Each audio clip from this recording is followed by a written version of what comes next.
बहुत सारे अल्फाज हैं जो कि हम अपनी डेली लाइफ में यूज करते हैं, जैसे कि work, energy and force, but these words have very specific definitions in the physics. No, you know that kinematics and the dynamics are the branches of the mechanics. In the kinematics, we learnt about the motion of an object without reference to the forces. In dynamics, we study the forces and their effects on the motion of the object. Now, what are the forces? The force is the pushing or pulling upon an object. Is it right? Now you can say that when the forces are applied, the stationary object will move. Forces को मजीद पढ़ने से पहले हम forces के बारे में कुछ misconceptions को दूर कर लेते हैं. Let's see, this is a ground and here is a ball. क्या बॉल पे कोई फोर्स exert कर रही? अगर आपका आंसर नहीं में था या अगर आपको आंसर नहीं पता था, इट मीन्स कि आपको फोर्सेस का कंसेप्ट क्लियर नहीं हुआ.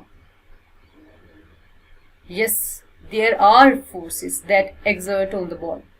The first is the weight of the ball, जो कि नीचे की तरफ एक्ट कर रहा है, और ग्राउंड जो है इसके अपोजिट ऊपर की तरफ फोर्स लगा रहा है. No, because these forces are balance and net force is equal to 0, so the ball is stationary, not moving. मतलब आप कह सकते हो कि हमारे पास कुछ ना कुछ नेट फोर्स होनी चाहिए ऑब्जेक्ट को मूव करवाने के लिए. नो, लेट्स सी, बॉल पे हम क्या करते हैं, थोड़ा सा पुश लगाते हैं, हल्का सा ऐसे पुश करते हैं, किक करते हैं, और बॉल क्या करती है, थोड़ी देर बाद चलने के बाद ये ऑटोमेटिकली खुद ब खुद रुक जाता है. ऐसा क्यों होता है? क्या आपने इसे रोका है, रोकने की कोशिश की है, या क्या आपने इसे दूसरी तरफ से कोई फोर्स लगाई है? तो फिर ये रुकती क्यों है?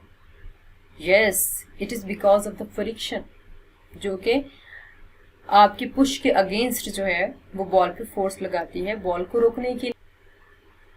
नो, फॉर एग्जाम्पल हमारे पास फ्रिक्शनलेस फ्लोर है और कोई एयर रेजिस्टेंस भी एक्सर्ट नहीं हो रही, तो कोई एयर रेजिस्टेंस भी नहीं है, तो आपने देखा है ये जो बॉल है वो 2 मीटर पर सेकेंड की स्पीड से यूनिफॉर्म वेलोसिटी से मूव कर रहा है, राइट? अब यहाँ पे बॉल पे वही दो फोर्सेस एक्ट कर रही हैं, एक इसका वेट, एक दूसरी नॉर्मल फोर्स है जो कि ग्राउंड जो है एज अ रिएक्शन ऊपर की तरफ एक्सर्ट करता है. लेकिन ये बॉल आपने देखा है यूनिफॉर्म वेलोसिटी से मूव कर रही है, फोर्सेस भी बैलेंस्ड है और नेट फोर्स भी 0 है. ठीक है, चूंकि यहाँ पे ना ही कोई एयर रेजिस्टेंस है और ना ही नीचे फ्लोर की वजह से, ग्राउंड की वजह से कोई फ्रिक्शन एक्सर्ट हो रही है, तो it means you can say that कि अगर कोई भी किसी भी किस्म की रुकावट ना हो तो आपका ऑब्जेक्ट जो है वो यूनिफॉर्म वेलोसिटी से मूव करता है, चाहे नेट फोर्स जो है वो 0 ही क्यों ना हो. कुछ लोग कहते हैं कि ऑब्जेक्ट को मूव करवाने के लिए या ऑब्जेक्ट को मूव करने के लिए कुछ ना कुछ फोर्स जरूरी होती है, जो कि गलत है.